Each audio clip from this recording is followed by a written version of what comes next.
A propósito del 11 de septiembre, es bien fácil no buscar explicaciones y dedicarse a hacer condena pública de ciertos hechos. Es bien fácil, pero completamente inútil. Todos estamos de acuerdo en que una dictadura no es un modelo político mejor que el de una democracia. Todos creemos que es espantoso llegar al punto de entender la muerte de un compatriota como un acto de legítima defensa. Ninguno, me imagino, justifica la tortura como un método legítimo de hacer justicia.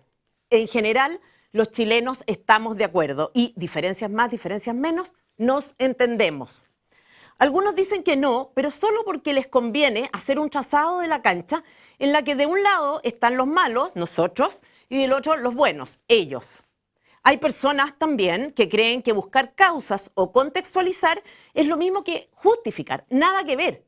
Cuando uno dice, por ejemplo, que una de las causas de que una mujer se deje golpear por su pareja tiene que ver con problemas de autoestima, no está diciendo que siempre que una mujer tiene baja autoestima necesariamente se dejará golpear, mucho menos que es culpa suya que eso ocurra.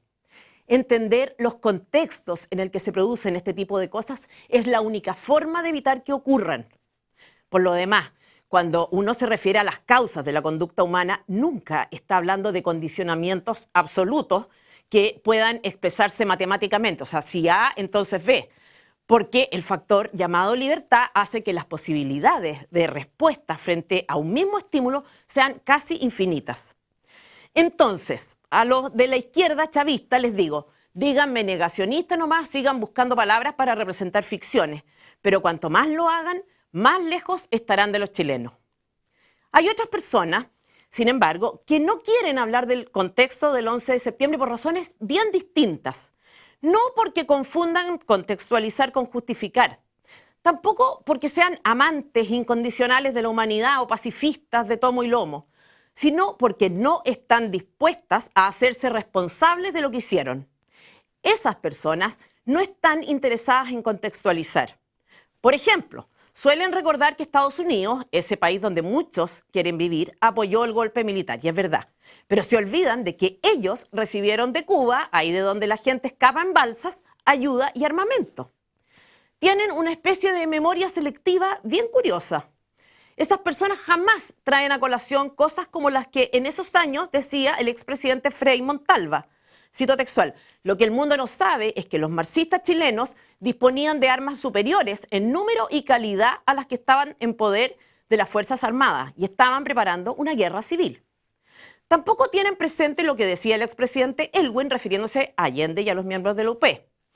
Textual de nuevo. Ellos se aprestaban a través de la organización de milicias armadas muy fuertemente equipadas que constituían un verdadero ejército paralelo para dar un autogolpe y asumir por la violencia la totalidad del poder. Lo que pasa es que recordar esto significa entender por qué la gran mayoría de los chilenos era partidaria de un golpe de Estado. La izquierda tiene la mala costumbre de referirse a la violencia de los demás, pero jamás a la propia. Les transcribo entonces algunas citas de medios de prensa de la época. Un mirista, por ejemplo. Tienen que morir 1 millón de chilenos para que el pueblo se compenetre con la revolución y ésta se haga realidad. El intendente de Santiago de la época. Compañeros, habría que atacar los tribunales y masacrar a todos esos viejos momios. Miguel Enríquez, jefe del MIR. Hay que tomarse los fondos y las industrias sin compensaciones. Insurrección o muerte. La posición del MIR respecto de la democracia. Elecciones no, lucha armada, único camino. En fin, un sector de la izquierda padece una especie de Alzheimer, pero que afecta solo al 50% de la historia. Poco se recuerda, por ejemplo, a los 58 muertos y 500 heridos que se produjeron en un atentado ferroviario en el que uno de los que participó en el hecho apuntó a Carlos Ominami también como responsable. Muchos jóvenes no saben que la primera medida del gobierno de Allende fue indultar a terroristas del MIR, terroristas condenados por asesinato, secuestros, colocación de bombas, asaltos. O que el mismo presidente dijo cosas como, de nuevo cito textual, el pueblo está preparado para quemar y hacer explotar este país desde Arica hasta Magallanes en una ofensiva heroica, liberadora y patriótica. Y en otra locución, hago un llamado a destruir el Parlamento y el Mercurio. No parecen ser las declaraciones de un hippie. Otra de las cosas que pasaron mientras José Toá, por ejemplo, fue ministro del Interior, para reprimir a las mujeres en una marcha que hicieron, la marcha de las ollas vacías, se las mandó a apalear. En fin, ¿entienden ustedes por qué hay gente que no le gusta hablar del contexto? Es como cuando los hijos le dicen a uno, no quiero hablar de eso. O sea, siempre se trata de algo que no les resulta del todo conveniente. Mucho mejor es hablar de los abusos, de las torturas, de los desaparecidos. O sea, de todo aquello que puso a la izquierda en condición de víctimas. Pero lo más grave, esas personas tampoco están interesadas en el nunca más, porque cuando uno quiere, de verdad, en serio, evitar que se produzca un resultado, hay que necesariamente remontarse a las causas, ver en qué momento o de qué forma se llegó al punto de que los chilenos empezaran a mirarse como enemigos, a pensar que el dilema era o morir o matar. Porque la verdad es que ese era el ambiente en que se produjo el golpe de Estado. Esta es la razón por la cual, incluso después de 18 años en el poder, casi la mitad del país estaba a favor del gobierno militar. Hoy día, muchos de sus partidarios no se atreven a reconocerlo. Otros reniegan de él con descaro. Se trata de los mundialmente conocidos como maricones. Cuando uno le dice al ejército que intervenga, se lo dice porque sabe, o piensa, equivocadamente o no, que la fuerza es necesaria. No es para que lancen bombas de agua o jueguen con pistolas a fogueo. Pero ojo, si muchos pensaron que la fuerza era necesaria, no fue porque sí, porque se les antojó. Hay que remontarse a las causas, entendiendo que eso no significa justificar abusos inaceptables como lo es, por ejemplo, la desaparición de personas. Hay que remontarse a las causas, no para justificar ni exculpar, sino para entender y prevenir. Y dicho sea de paso, maricones también los que insisten en que hay que condenar a personas de las Fuerzas Armadas que obedecieron órdenes conforme a un modelo de formación que está vigente hasta el día de hoy. Personas que actuaron conforme a cómo se les enseñó que debían actuar, a cómo el Estado les enseñó.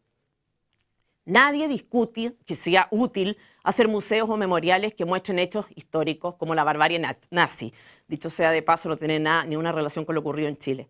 Pero la verdad es que considero mucho más útil y más interesante entender cómo fue que un loco, un psicópata narcisista como Hitler, pudo estar a la cabeza de un país como Alemania.